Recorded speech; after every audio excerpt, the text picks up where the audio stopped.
حالا در مهمانی آوازخوان جوان ولی خیلی پرطرفدار باران را داریم و باران پیش از همه برایتان مبارک میگم این جایزه بیگ اپل اوارد. این جایزه برای شما چی معنا داره پیش از همه؟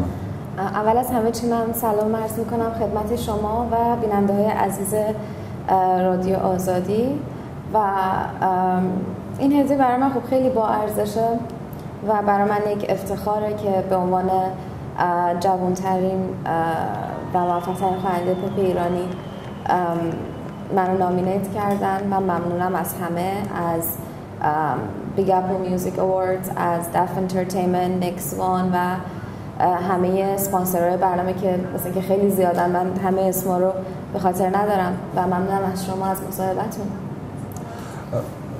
اولین آلبوم شما همگی 2 سال پیش به بازار آمد و در مدت 2 سال یک راه خیلی طولانی و بزرگی را طی کرده که رسیده به اینجا.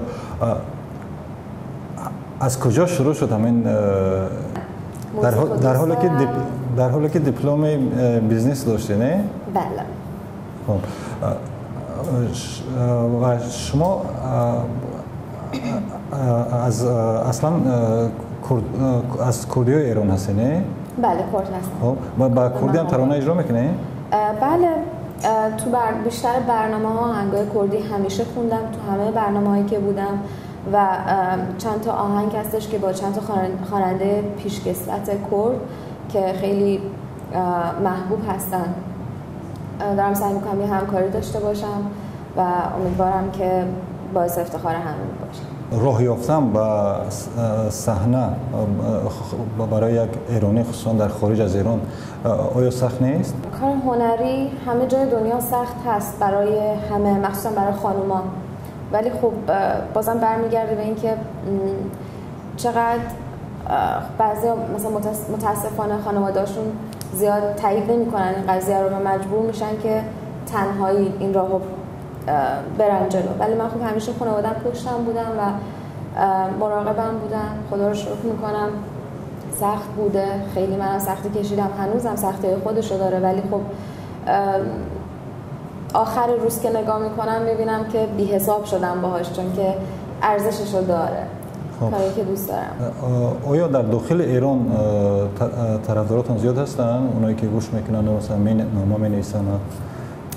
والا این روزا که به خاطر اینستاگرام و فیسبوک خیلی آسان‌تر شده روابط بین مثلا یک هنرمند با مخاطباش، با طرفداراش، تا جایی که من میدونم تو ایران فهم احتمال تو ایران هستش. بهترین. و چی نقشه‌ای روی کار داری؟ مثلا از آلبوم اول تا امروز باران چقدر تغییر یافت و آیا در آینده مثلا از نگاه سبک، از نگاه شیوه اجرا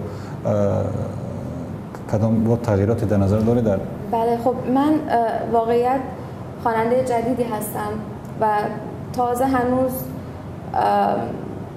دارم قدم‌های اول رو برمی‌دارم توی این حرفه و به نظر من تو هر کاری، تو هر حرفه‌ای، حتی اگه سالیان سال هم بگذره هنوز داریم یاد میگیریم.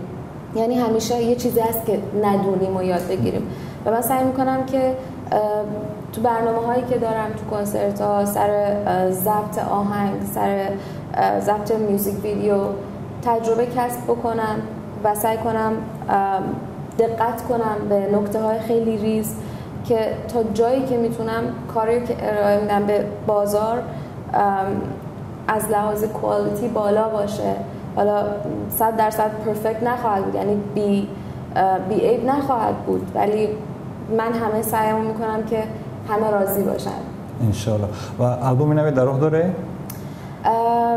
من واقعا قرار بود امسال آلبوممو تموم بکنم، ولی متاسفانه به خاطر سفرهای کاری زیاد و وسواس خیلی زیاد روی کارا نشد، ولی امیدوارم که برای عید سال دیگه حتما آلبومم تموم بشه و به بازار بیاد.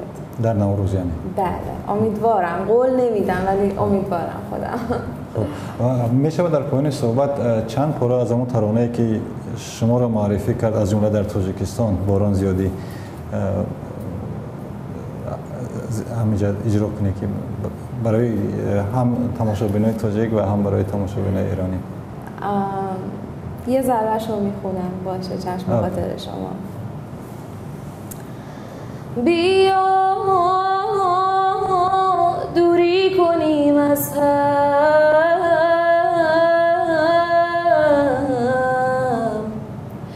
بیا تنها بشیم کم کم،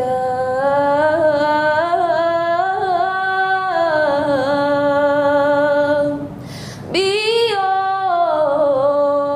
با من تو بدتر شو،